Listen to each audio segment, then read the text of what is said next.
جب بھی کوئی دین کی بات ہوتی ہے تو ہم اس نیت سے سنا کریں کہ جو باتیں ہو رہی ہیں، جن چیزوں پر عمل کرنے کے لیے کہا جا رہا ہے، اگر میری زندگی میں وہ پہلے سے داخل ہیں، ان پر عمل ہے تو اللہ کا شکر ادا کریں، اور اگر نہیں ہے تو عمل میں لانے کی فکر پیدا کریں، دل کے اندر عمل میں لانے کا دائیا پیدا کریں، تب دین کی بات کا نفع ہوتا ہے۔ لمبی بات نہ ہو، مختصر ہو، لیکن عمل کی نیت سے سنی جائے تو اس کا نفع ہوتا ہے۔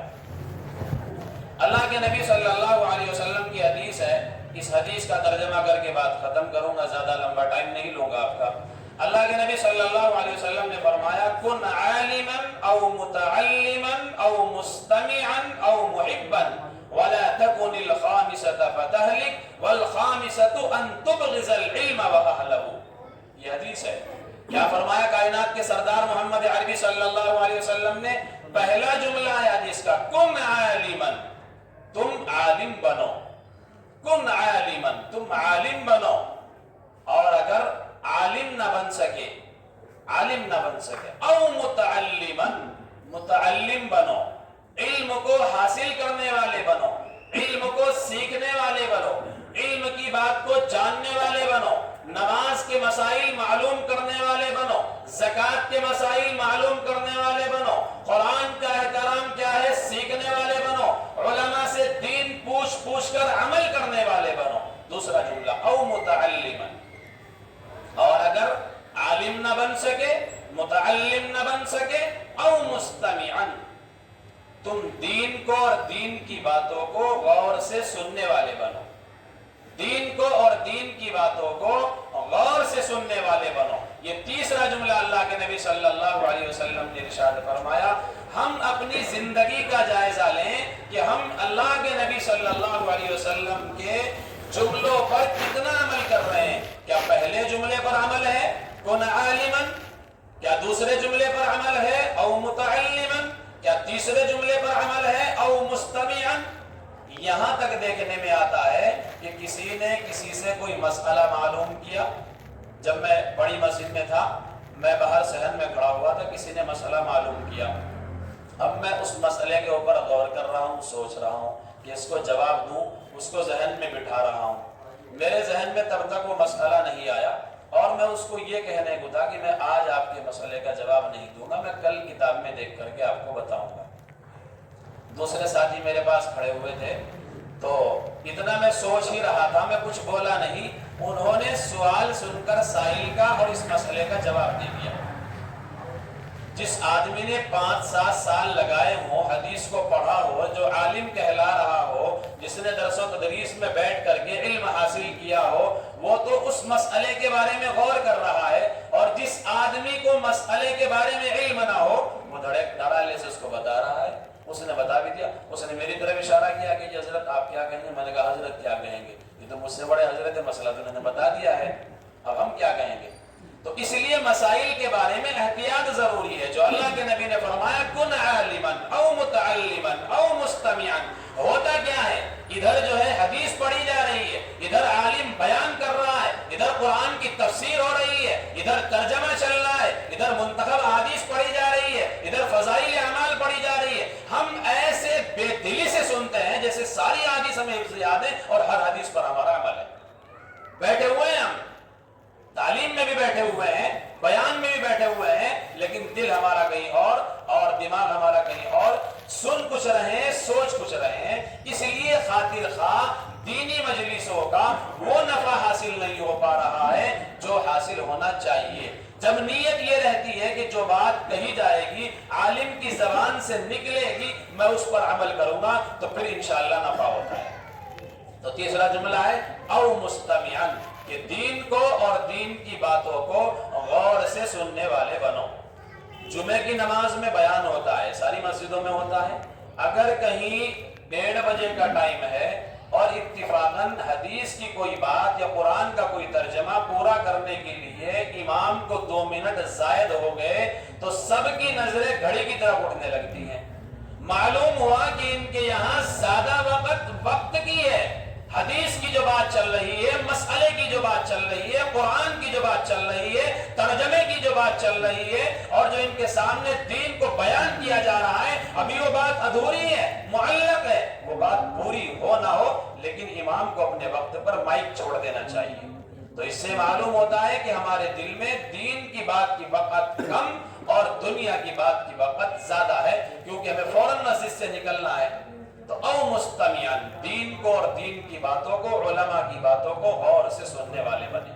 پھر چوتھا جملہ اللہ کے نبی صلی اللہ علیہ وسلم نے ارشاد فرمایا او محبن، کہ ہم عالم نہ بن سکے، متعلم نہ بن سکے، علم دین کو غور سے سننے والے نہ بن سکے، او محبن، کم سے کم علم سے اور صاحب علم سے، علماء سے محبت کرنے والے بنے۔ محبت کرنے کی بنیاد پر اللہ تبارک و تعالیٰ کیا عطا کرے گا؟ علماء نے کتابوں کے اندر لکھا ہے کہ جو انسان سچے دل سے علماء سے، ائمہ سے، حفاظ سے محبت کرتا ہے، سچے دل سے محبت کرتا ہے، ظاہراً نہیں کہ سامنے ملے السلام علیکم اور پیچھے ہٹے، پھر اس کے بعد غیبتیں، چوک چوراہوں پر مولوی ایسے کر رہا ہے، حافظ ایسے کر رہا ہے، قاری ایسے کر رہا ہے، ایسے والی محبت نہیں۔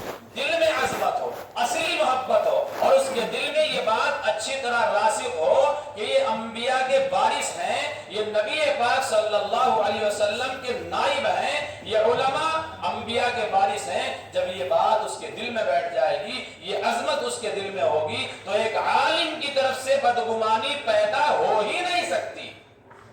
اگر عالم کی طرف سے بدگمانی دل کے اندر پیدا ہو رہی ہے تو پھر یہ سمجھیے کہ اللہ کے نبی صلی اللہ علیہ وسلم کو بھی اس کا حصہ پہنچ رہا ہے، جو انسان کے لیے انتہائی خطرناک ہے۔ تو کیا فرمایا؟ او محبن، کہ تم عالم سے محبت کرنے والے بنو۔ اس کا صلہ اللہ تبارک و تعالیٰ کیا عطا کریں گے؟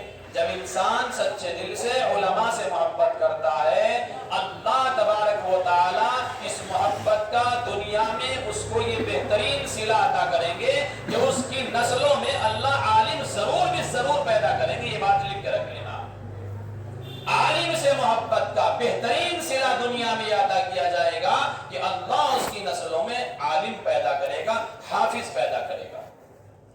اور جس انسان نے عالم سے بدگمانی پیدا کی اور اس کے خلاف بغاوتیں کی اور عداوتیں اور دشمنی اپنے دل کے اندر بٹھائی اور اس کو غلط سمجھا اور نہ جانے دل میں کیسے کیسے خیالات ایک عالم کی طرف سے دل میں بٹھائے، تو کیا ہوگا؟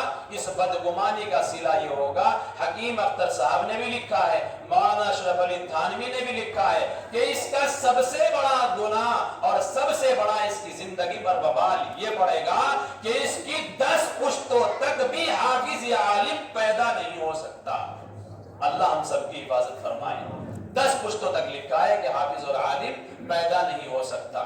تو یہ ہے او محبن، کہ ہم عالم سے اور صاحب علم سے، ہم علم دین سے محبت کرنے والے بنے، ہمارے دل میں عظمت ہو، ہم علماء کی زیارت کو ترسیں اور ہم اس طریقے سے ایک عالم کے چہرے کو دیکھیں کہ یہ نبی کا وارث ہے۔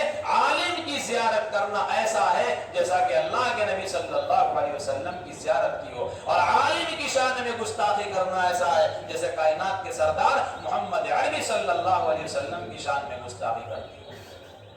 تو 4 جملے اللہ کے نبی نے ارشاد فرمائے، کوشش یہ کرو کہ ہم عالم بنیں گے۔ علم سیکھنا کوئی مشکل تھوڑا ہی ہے۔ انسان جب ارادہ کر لیتا ہے، اگر اس کی عمر 50 سے اوپر بھی ہو گئی ہے، تب بھی اس کے لیے علم دین حاصل کرنا، قرآن کو حاصل کرنا، قرآن کا حفظ کرنا، قرآن کا سیکھنا مشکل نہیں ہے۔ کتنے نوجوان ہمارے درمیان ایسے ہیں کہ ان کی 20 سال 22 سال 25 سال کی عمر ہے، کسی وجہ سے وہ قرآن کریم نہیں پڑھ پائے ہیں، اور انہوں نے اب تک آج تک بھی قرآن کریم کو سیکھنے کی اور پڑھنے کی فکر پیدا نہیں کی ہے۔ دنیا کا ہر کام ان کے لیے آسان، کسی بھی کام میں ہاتھ ڈالیں گے سیکھ لیں گے، کاریگر بن جائیں گے، ٹھیکیدار بن جائیں گے، لیکن جہاں قرآن کریم کی بات آئے تو یہاں ہاتھ کھینچ لیتے ہیں کہ صاحب ہم تو پڑھے ہوئے نہیں ہیں۔ بھائی پڑھے ہوئے نہیں ہیں، کسی چوک ہو گئی ہے آپ سے، لیکن پڑھ تو سکتے ہیں نا۔ دنیا کے کسی کام کے بارے میں یہ ضمانت نہیں کہ وہ سہل اور آسان ہے، لیکن قرآن کے بارے میں یہ ضمانت ہے، اللہ کا یہ وعدہ ہے۔ اللہ نے قرآن کریم میں ارشاد فرمایا وَلَقَدْ يَسَّرْنَا الْقُرْآنَ لِلذِّكْرِ فَهَلْ مِن مُدَّكِرٍ، کہ ہم نے قرآن کریم کو آسان کر دیا ہے، کوئی ہے سیکھنے والا، کوئی ہے پڑھنے والا، کوئی ہے غور کرنے والا۔ آج ہمارا حال یہ ہے، جرأت کے ساتھ اس بات کو کہتا ہوں، صدیاں گزر گئی ہیں، سالوں سے نماز پڑھتے آ رہے ہیں، 50 نہیں 70 80 میں پہنچ گئے ہیں، جس الحمد شریف کو ہر رکعت میں پڑھتے ہیں، آج تک الحمد شریف کا ٹرانسلیٹ اور اس کا ترجمہ بھی یاد نہیں کر پائے۔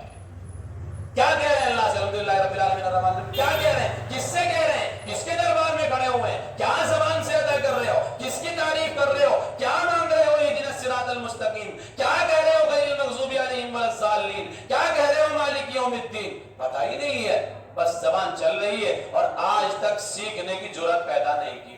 بتاؤ کون انسان ایسا ہے جس میں اتنی عقل نہیں؟ اگر کل کو ارادہ کر لے کہ مجھے سورہ فاتحہ کا ترجمہ یاد کرنا ہے, انسان 10 یا 15 منٹ میں سورہ فاتحہ کا ترجمہ یاد کر سکتا ہے. 10 سورتیں ہم پڑھتے ہیں نماز میں, مستقل پڑھتے ہوئے چلے آئے ہیں, کبھی 12 بھی یاد کرنے کی ضرورت نہیں کی. بہت سارے لوگ ایسے ہیں کہ 10 سے ہی کام چلا رہے ہیں, کبھی 12 نہیں کی, 20 نہیں کی, اور ان 10 سورتوں کے بارے میں بھی یہ پتہ نہیں کہ اللہ قرآن میں کہہ کیا رہا ہے. قرآن صرف اس لیے نہیں کہ ہم کھڑے ہو کے زبانی پڑھ کر سنا دیں, سال میں ایک دفعہ ایک عالم حافظ کو بلائیں, اس سے قرآن کریم 10-12 دن میں سن لیں اور بس چھٹی, ہم نے قرآن کا حق ادا کر دیا. یہ قرآن کا حق نہیں ہے. قرآن کا حق یہ ہے کہ ہمارے گھروں میں, ہماری زندگیوں میں, ہماری معاشرت میں, ہماری تجارت میں, ہمارے کاروبار میں, ہمارے کاموں میں قرآن مقدس کی مقدس تعلیمات کو ہم پکڑے ہوئے ہوں اور ان کو مضبوطی سے تھامے ہوئے ہوں. ہم کہیں بھی جائیں قرآن کے دامن کو اپنے ہاتھ سے چھوڑنے نہ دیں, یہ قرآن کا حق ہے. ہم نے کیا سوچ لیا ہے کہ بس قرآن کریم سال میں, افسوس کے ساتھ کہنا پڑتا ہے, بڑے بڑے مجموعوں سے خطاب کر کے جلسے جلوس میں جھنجھوڑ کر میں پوچھتا ہوں کہ بھائی ایک سال میں آپ کتنے قرآن مکمل کر پائے ہیں؟ بڑے بڑے مجموعوں سے ہاتھ نہیں اٹھتے. پورے سال میں مسلمان نوجوان, قرآن سے محبت کرنے والا, عاشق قرآن کا دعویٰ کرنے والا, قرآن کے اوپر اپنا خون دینے والا, اپنے تن من دھن کی قربانی دینے والا, جب بات آتی ہے کہ تو نے کتنے قرآن کیے تو ایک قرآن بھی پورا کرنے کی بات نہیں ہوتی. یہ ہمارا قرآن سے تعلق ہے. انسان کی زندگی میں سب کام چھوٹ جائیں, کھانا تو چھوٹ سکتا ہے, پینا تو چھوٹ سکتا ہے, ناشتہ تو لیٹ ہو سکتا ہے, لیکن صبح کے ٹائم میں قرآن کی تلاوت نہیں چھوٹ سکتی. یہ ہے اصلی محبت کی پہچان, یہ ہے مسلمان کی شان کہ کام پہ جاؤں گا لیکن آج کام کوئی بات نہیں, 15 منٹ لیٹ ہوگا, پہلے قرآن پڑھ کے جاؤں گا. یہ زندگی بنانی چاہیے.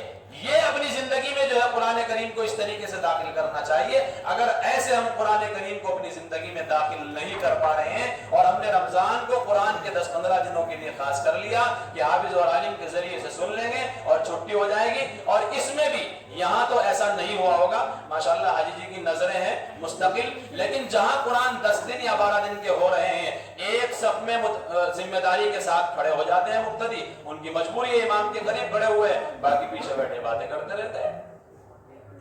پورا مجمع پیچھے بیٹھا بات کر رہا ہے اور پھر فخر کے ساتھ کہتے ہیں ہم نے قرآن 10 دن میں سن لیا, 8 دن میں سن لیا, 9 سن لیا. کیا سن لیا تم نے قرآن؟ یہ قرآن کا حق ہے. قرآن نے تو یہ کہا ہے وَإِذَا قُرِئَ الْقُرْآنُ فَاسْتَمِعُوا لَهُ وَأَنصِتُوا لَعَلَّكُمْ تُرْحَمُونَ. جب قرآن پڑھا جائے, اگر اللہ کی طرف سے برکتوں کے نازل ہونے کی امید رکھتے ہو, اگر تمہیں یہ یقین ہے کہ قرآن کے پڑھنے پر اللہ تبارک و تعالیٰ خاص رحمتیں نازل کرتے ہیں, تو 2 کام کرنے کی بنیاد پر اللہ کی طرف سے رحمتیں اترتی ہیں. پہلا کام قرآن نے کہا فَاسْتَمِعُوا لَهُ, کہ تم اس کو غور سے سننے والے بنو. ایسا نہیں کہ باتوں میں لگ رہے ہیں, موبائل میں لگ رہے ہیں. کتنے لوگوں کو دیکھا ہے کہ تراویح کی امام نے نیت باندھ لی, وہ پیچھے بیٹھ کر موبائل پر جو ہے واٹس ایپ پر میسج چیک کر رہے ہیں, جواب دے رہے ہیں. یہ قرآن کا احترام ہے. امام قرآن پڑھ رہا ہے, جیسے امام رکوع میں گیا جھٹ رکوع میں چلے گئے اور کہہ رہے ہیں کہ ہم نے 10 دن کی تراویح پڑھ لی. ان کا قرآن پڑھنا نہ پڑھنے سے بہتر ہے. میں ان حضرات سے, ان نوجوانوں سے, امت مسلمہ کے ان افراد سے جرأت کے ساتھ علماء کی موجودگی میں یہ کہنا چاہتا ہوں کہ جو امام کے پیچھے آ کر امام کے نیت باندھنے کے بعد, قرآن شروع کرنے کے بعد پیچھے بیٹھ کر باتیں کرتے ہوں, ان کا قرآن نہ سننا بہتر ہے, اپنے گھروں میں رہنا بہتر ہے. قرآن کے ساتھ کھلواڑ کر رہے ہیں, مذاق کر رہے ہیں, اللہ کے غضب کو دعوت دے رہے ہیں. اللہ کی رحمتیں کہاں سے نازل ہوگی؟ لعنت برسے گی. قرآن کے ساتھ کھلواڑ ہو رہا ہے. قرآن نے کہا فاستمیعوا, اور سے سنو, اور پھر اگلا جملہ قرآن نے ارشاد فرمایا وانصتوا, کہ خاموش رہو. بولنے کا حکم نہیں ہے. کفار مکہ مشرکین کا یہ حال تھا کہ جب قرآن کریم پڑھا جاتا تھا تو وہ شور مچایا کرتے تھے. مسلمان کا کام یہ نہیں ہے. جہاں قرآن کی آواز اس کے کانوں میں پڑے تو اسے سننا چاہیے۔ قرآن وہ مقدس اور واحد کتاب ہے جس کا پڑھنا بھی ثواب، جس کا سننا بھی ثواب، جس کا دیکھنا بھی ثواب، جس کو چھونا بھی ثواب، جس کو سینے سے لگانا بھی ثواب۔ ایک انسان قرآن پڑھا ہوا نہیں ہے، قرآن پڑھنا نہیں جانتا، عمر زیادہ ہو گئی، مسجد میں جاتا ہے، باوضو ہو کر اللہ کے قرآن کو کھول کر بیٹھتا ہے اور محبت کی نظر سے اللہ کے قرآن کو دیکھتا ہے، خدا کی قسم کھا کر یہ بات کہی جا سکتی ہے کہ اس کی مغفرت کے لیے یہ عمل کافی ہو سکتا ہے۔ اس لیے اللہ کے قرآن سے محبت کا ثبوت تو پیش کیا ہے۔ ایسا واقعہ سننے میں آیا ہے کہ ایک شخص کا انتقال ہو گیا، اس کو دفنا دیا گیا، قبر کے اندر کوئی چیز گر گئی، وہ گراں قدر اور مہنگی چیز تھی، اس کو نکالنے کے لیے قبر کو کھولا گیا۔ حالات ایسے بنے، جس وقت قبر کو کھولا گیا تو اس کے کفن کے اوپر پٹے ہٹا کر جب دیکھا، پھول کی پتیاں بکھری ہوئی تھی گلاب کی، اور خوشبو پورے محلے کے اندر، پوری بستی کے اندر پھوٹ پڑی۔ لوگ وہاں سے بھاگے، اس کے گھر آئے، اس کی بیوی سے پوچھا کہ تمہارے شوہر کا کیا ایسا خاص عمل تھا کہ اللہ نے اس کو یہ رتبہ عطا کیا ہے، یہ مقام اس کو ملا ہے؟ جب گھر آ کے پوچھا تو بیوی نے کہا کہ ایسا تو کوئی خاص عمل نہیں تھا، نماز بھی کبھی پڑھ لیتا کبھی چھوڑ دیتا، لیکن ہاں ایک بات مجھے یاد آتی ہے، وہ دیکھو میرے مکان میں اونچائی پر اس انگیٹھی پر ایک نسخہ رکھا ہوا ہے، ایک کتاب رکھی ہوئی ہے، میرا شوہر صبح کو کام پہ جانے سے پہلے باوضو ہو کر اس کتاب کو، اس قرآن کو اٹھاتا، اس کو محبت سے کھول کر کے بیٹھتا، قرآن پڑھا ہوا نہیں تھا لیکن ہر سطر پر یہ جملہ بولتا، یہ تو میرے رب کا سچا کلام ہے، یہ تو میرے رب کا سچا کلام ہے۔ ایسے انگلی پھیر پھیر کے قرآن کو بند کر کے چوم کے سینے سے لگا کے سر پہ رکھ کے پھر انگیٹھی پہ رکھ کے اپنے کام میں چلا جاتا۔ یہ عمل اس کا خاص تھا، میں نے کبھی زندگی میں نہیں دیکھا کہ اس کا یہ عمل قضا ہوا ہو۔ سمجھ میں بات آ گئی، یہی عمل ہے جس نے اس کی مغفرت کا اعلان کرا دیا، اور یہ قبر کا کھلوانا اللہ کی طرف سے تھا۔ اللہ امت مسلمہ کے ہر ایک فرد تک، مجھ تک اور آپ تک، کارگی کے مسلمان اور نوجوان تک یہ پیغام پہنچانا چاہتا تھا کہ جو قرآن کے ساتھ عزت کا معاملہ کرے گا، احترام کا معاملہ کرے گا، قرآن کو سینے سے لگائے گا، اپنی زندگی میں داخل کرے گا، اللہ اس کا یہ انعام کرے گا، اور اللہ تعالیٰ اس کو یہ انعام عطا کرے گا، یہ مقام، یہ رتبہ اللہ اس کا بنائے گا۔ ہم نے تو قرآن کو اچھے طریقے سمجھا نہیں، ایسی مقدس کتاب مجھے اور آپ کو عطا کی گئی کہ بچہ ناظرہ قرآن کریم مکمل کر لے مکتب میں جا کر، اس کی زبان پر من الجنت والناس کے الفاظ ہوں، بچے کے قرآن کریم ناظرہ پورا کرنے کی برکت سے والدین کے صغیرہ گناہوں کے معاف ہونے کا اللہ کی طرف سے اعلان ہو جاتا ہے کہ اس کے والدین کے تمام صغیرہ گناہ معاف کر دیے گئے۔ یہ وہ مقدس کتاب ہے کہ میدان محشر قائم ہے، ہر ایک انسان پر پریشانی کے عالم سے دوچار ہے، اور پسینے میں شرابور ہے، نفس نفسی کا عالم ہے، ہر ایک انسان کو اپنی اپنی پڑی ہوئی ہے۔ اللہ میدان محشر میں حفاظ کو اعلان کر کے اٹھائے گا، کہاں ہے وہ حفاظ کی جماعت جو راتوں کو اٹھ کر قرآن کریم کی تلاوت کیا کرتے تھے، جو تہجد میں قرآن پڑھا کرتے تھے، جو نماز میں قرآن کریم کی تلاوت کیا کرتے تھے، جو قرآن کو اپنے سینے سے لگایا کرتے تھے۔ ہاں قرآن نے کہا، اللہ تبارک و تعالی ان کا یہ مقام، یہ مرتبہ، یہ رتبہ پوری کائنات کے اجتماع کے سامنے اللہ سب کے سامنے ظاہر کرے گا، اور ان کا یہ مقام پوری کائنات کو دکھایا جائے گا۔ آج کائنات کا اجتماع ہے، اس اجتماع کے اندر دنیا کا بڑے سے بڑا عہدیدار موجود ہے، ڈگری ہولڈر انسان موجود ہے، ہاں ڈاکٹر بھی موجود ہے، ہاں انجینئر بھی موجود ہے، ہاں پائلٹ بھی موجود ہے، ہاں جج بھی موجود ہے، پوری کائنات کا اجتماع ہے، لیکن اعلان ہوگا حفاظ کے لیے، کہاں ہے وہ لوگ؟ ان کے لیے اللہ کے نبی نے فرمایا، یہ اعلان ہوگا، اقرا وارتقی ورتل کما كنت ترتل فی الدنیا فإن منزلک عند آخر آیت تقرأها۔ قرآن پڑھتا جا اور جنت کے درجوں پر چڑھتا جا۔ حافظ قرآن کو پڑھنا شروع کرے گا، جنت کے درجوں کو طے کرنا شروع کرے گا۔ اور اتنا ہی نہیں، ہم نے فضائل اعمال کے اندر سنا کہ حافظ قرآن 10 آدمیوں کو اپنے لیے جنت میں لے کے جائے گا، لیکن اس سے بڑھ کر اور کیا ہوگا؟ اگر حافظ قرآن میدان محشر کے پورے مجمع کے اوپر نظر ڈال کر کسی ٹھیکیدار کو چن لے، کسی معزز آدمی کو چن لے، ہاں کسی آدمی کو پہچان لے، اور پہچان کر یہ کہہ دے، اللہ اس مجمع کے اندر فلاں شخص بیٹھا ہوا ہے، جنت میں جاؤں گا لیکن اس کے بغیر نہیں جاؤں گا۔ اللہ پوچھے گا کیوں نہیں جائے گا؟ کہ میں علم دین حاصل کر رہا تھا، میں قرآن کریم کو حفظ کر رہا تھا، میرے پاس رات کو سونے کے لیے بستر کا انتظام نہیں تھا، لحاف کا انتظام نہیں تھا۔ یہ جو شخص ٹھیکیدار بیٹھا ہوا ہے، یہ فلاں انسان جو بیٹھا ہوا ہے، اس نے میری تعلیم کے دوران میرے لیے بستر کا انتظام کیا تھا، اللہ جنت میں جاؤں گا اس کو ضرور لے کے جاؤں گا۔ اللہ کی طرف سے اعلان ہوگا حافظ کی ضد ہے، اس کی ضد کو پورا کرتے ہیں، جاؤ اس ٹھیکیدار کے لیے بھی مغفرت کا اعلان کر دو، کیونکہ اس نے حافظ کے ساتھ معاونت کا معاملہ کیا، اس نے اس کا تعاون کیا، اگرچہ اس نے ایک بستر کے ذریعے کیا ہو جس کی کوئی اوقات نہیں ہے۔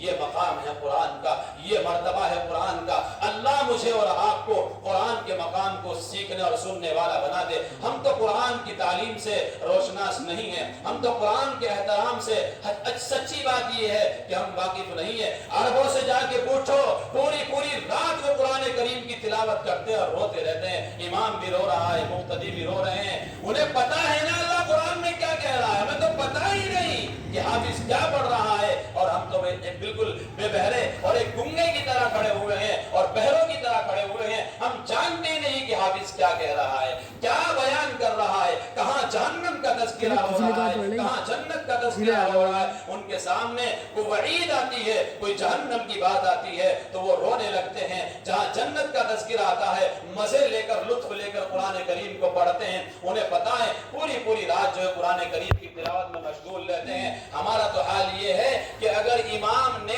10 بجے تک تراویح ختم کرنی، آج کسی وجہ سے آہستہ پڑھا، 10:05 ہو گئی، تو ہم تو یوں کہنے پر مجبور ہو جاتے ہیں کہ کیا بات، آج تو بالکل ٹانگیں ہی توڑ دی۔ ہمارا حال یہ ہے، ہمارا قرآن کریم سے تعلق اور محبت کا معاملہ یہ ہے کہ 5 منٹ کی تاخیر ہم سے برداشت نہیں ہوتی ہے۔ کیسی قرآن سے محبت ہے، رابعہ بصریہ سے جا کے پوچھو، اس کی قبر پر ہاتھ مار کر جا کر پوچھو، جس وقت عشاء کی نماز ہو گئی، مصلی پر کھڑی ہو گئی، 2 رکعت نماز نفل کی نیت باندھی، ہاں قرآن پڑھنا شروع کیا، 1 گھنٹہ پڑھتی رہی، 2 گھنٹہ پڑھتی رہی، 3 گھنٹے پڑھتی رہی، اور قرآن پڑھتے پڑھتے رات ہو گئی، مؤذن نے اذان دی، اللہ اکبر اللہ اکبر۔ اب رابعہ بصریہ خدا کے دربار میں یہ گلہ کر رہی ہے، یہ شکوہ کر رہی ہے، یہ شکایت کر رہی ہے، یا اللہ تیری رات کتنی چھوٹی ہے، رابعہ بصریہ کی 2 رکعت پوری نہیں ہوئی اور تیری رات ختم ہو گئی۔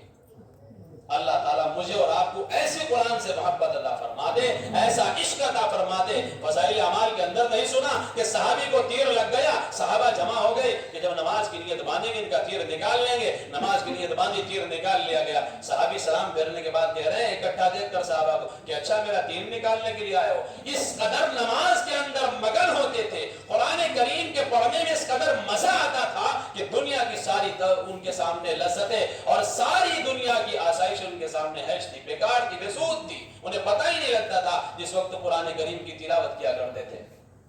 سورہ رحمان ہم سنتے ہیں، امام پڑھتا ہے، اس کے بغیر تو قرآن مکمل نہیں ہوگا۔ اللہ ہمیں 31 مرتبہ ہمارے دلوں کو جھنجھوڑ رہا ہے۔ اللہ یوں کہہ رہا ہے فَبِأَيِّ آلَاءِ رَبِّكُمَا تُكَذِّبَانِ فَبِأَيِّ آلَاءِ رَبِّكُمَا تُكَذِّبَانِ۔ اور مسلمان 31 دفعہ تو نے پڑھا اور 31 دفعہ تو نے سنا، تیرے دل کے اندر یہ خیال نہیں پیدا ہوا اللہ اس آیت کے ذریعے پیغام کیا دینا چاہتا ہے، اللہ کہنا کیا چاہتا ہے۔ بار بار اللہ نے ہر نعمت کو یاد دلایا، تو پی رہا ہے، تو کھا رہا ہے، تو سو رہا ہے، تجھے تندرستی عطا کی گئی، تجھے نعمتیں عطا کی گئی، ہاں تجھے کھانے پینے کے سامان مہیا کیے گئے، ساری دنیا کی نعمتیں تجھے عطا کی گئی، نعمتوں سے لطف اندوز ہو رہا ہے۔ فَبِأَيِّ آلَاءِ رَبِّكُمَا تُكَذِّبَانِ، تو میری کون سی نعمتوں کو جھٹلائے گا، اللہ یوں کہہ رہا ہے۔ سورہ رحمان میں ہم نے سنا یعرف المجرمون بسیماہم فیؤخذ بالنواصی والاقدام، ہم نے سنا ہے نا، یہ بھی سورہ رحمان کی آیت ہے۔ کیا کہہ رہا ہے اللہ؟ مجرم لوگوں کو، گنہگاروں کو، فاسق و فاجر لوگوں کو میدان محشر میں پیشانی کے ذریعے پہچان لیا جائے گا۔ دنیا میں تیرا ڈرنا چلتا رہا، دنیا میں تو ایک دوسرے کے اوپر اپنے گناہوں کو ٹالتا رہا، اپنے آپ کو صاف ظاہر کرتا رہا، ہاں میں اللہ والا ہوں، ہاں میں نمازی ہوں، ہاں میں حاجی ہوں، ہاں میں عالم ہوں، ہاں میں مفتی ہوں، لیکن یہاں تو کتاب کھول کر سامنے کر دی جائے گی جب اللہ کے دربار میں یہ اعلان ہوگا یعرف المجرمون بسیماہم فیؤخذ بالنواصی والاقدام، کہ آج تمہارے قدموں کے ذریعے اور تمہاری پیشانیوں کے ذریعے تمہیں پہچان لیا جائے گا کون کیا گناہ کر کے آیا ہے۔ لیکن ہم قرآن کو سنتے کہاں ہیں، ہم قرآن کو سمجھتے کہاں ہیں، ہم نے آج تک سمجھنے کی فکر بھی پیدا نہیں کی ہے۔ وقت زیادہ ہو گیا، میں 10-15 منٹ کے لیے بیٹھا تھا۔ بہرحال آج کا ہمارا یہ اجتماع، ہماری یہ مجلس، ہماری یہ محفل انتہائی بابرکت ہے، اور اللہ کا مقدس کلام ہم نے تراویح کی نماز میں پڑھ کر سن کر مکمل کیا ہے۔ خدا تعالیٰ کا شکر ادا کرنا چاہیے آج تکمیل قرآن کے موقع پر کہ اللہ تو نے ہماری زندگی میں پھر ایک موقع ہمیں عطا کیا کہ ہم نے تیرے مقدس کلام کو پڑھ اور سن لیا ہے۔ کتنے لوگ ایسے ہیں گزشتہ سال رمضان میں تھے، آج وہ قبرستان میں گہری نیند سو گئے، انہیں یہ موقع نہیں عطا کیا۔ آئندہ سال کون ہم میں سے رہے گا اور کون چلا جائے گا، اللہ کے علم میں بات ہے۔ تو ہمیں سب سے پہلے اللہ کا شکر ادا کرنا چاہیے، اور دوسرے ہمیں استغفار کرنا چاہیے۔ اللہ یہ شہنشاہوں کے شہنشاہ کا کلام، یہ بادشاہوں کے بادشاہ کا کلام، یہ حکم الحاکمین کا کلام، یہ رب العالمین کا کلام، ہماری گندی زبانیں، ہمارے گندے کان اس کے پڑھنے اور سننے کا حق ادا کر ہی نہیں سکتے۔ کہیں ایسا نہ ہو کہ ہم سے کوئی کوتاہی ہو گئی ہو، قرآن کے ساتھ کوئی بد احترامی ہو گئی ہو، اور احترام کے خلاف کرنے کی بنیاد پر کہیں ایسا نہ ہو، کہیں ایسا نہ ہو کہ اللہ آئندہ سال قرآن پڑھنے اور سننے سے مجھے اور آپ کو کہیں محروم نہ کر دے۔ اس سے ڈرنا چاہیے اور اللہ کے سامنے جو ہے رونا چاہیے، استغفار کرنا چاہیے۔ آج وہ لوگ خوش نصیب ہیں جنہوں نے یہ آج کی تراویح کی نماز میں 14ویں تراویح کے اندر قرآن کریم کو سن کر مکمل کیا ہے۔ خدا تعالیٰ اپنی بارگاہ میں قبول کر لے، اور جو غلطی اور کوتاہی ہوئی ہو پڑھنے میں اور سننے میں، اللہ تعالیٰ اس کو بھی معاف فرما دے، اور ہمارے پڑھنے اور سننے کو اللہ ہمارے لیے، ہم سب کے لیے نجات اور مغفرت کا سامان بنا دے۔ یہ چند باتیں میں نے آپ کے سامنے کہی ہے، ایک قرآن کی آیت بھی پڑھی تھی لیکن وقت زیادہ ہو جائے گا، بس 1 منٹ میں ترجمہ کر کے بات ختم کر دوں۔ من اعرض عن ذکری فإن له معیشۃ ضنکا ونحشره یوم القیامۃ اعما۔ میں نے کہا کہ قرآن سے محبت کی بنیاد پر اللہ کیا عطا کرے گا؟ تمہاری زندگی کو اللہ چمکا دے گا، مرنے کے بعد تمہارا ایک مقام اور رتبہ ہوگا۔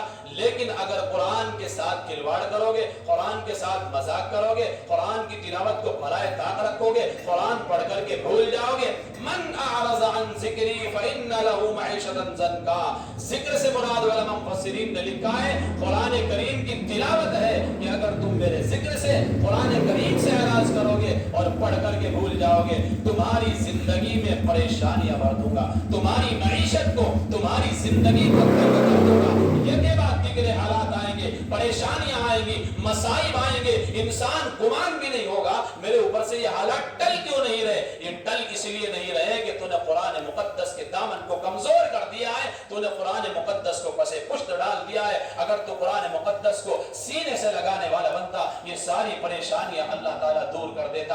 اور دوسرا عذاب، یہ تو دنیاوی اعتبار سے، دوسرا عذاب وَنَحْشُرُهُ يَوْمَ الْقِيَامَةِ أَعْمَىٰ، کہ اللہ میدان محشر میں اس کو اندھا اور کوڑی کر کے اٹھائیں گے، اس کا حشر صحیح نہیں ہوگا۔ اللہ میری اور آپ کی حفاظت فرمائے، اور قرآن کی تلاوت کو گھر گھر میں زندہ کرنے کی اللہ توفیق نصیب فرمائے۔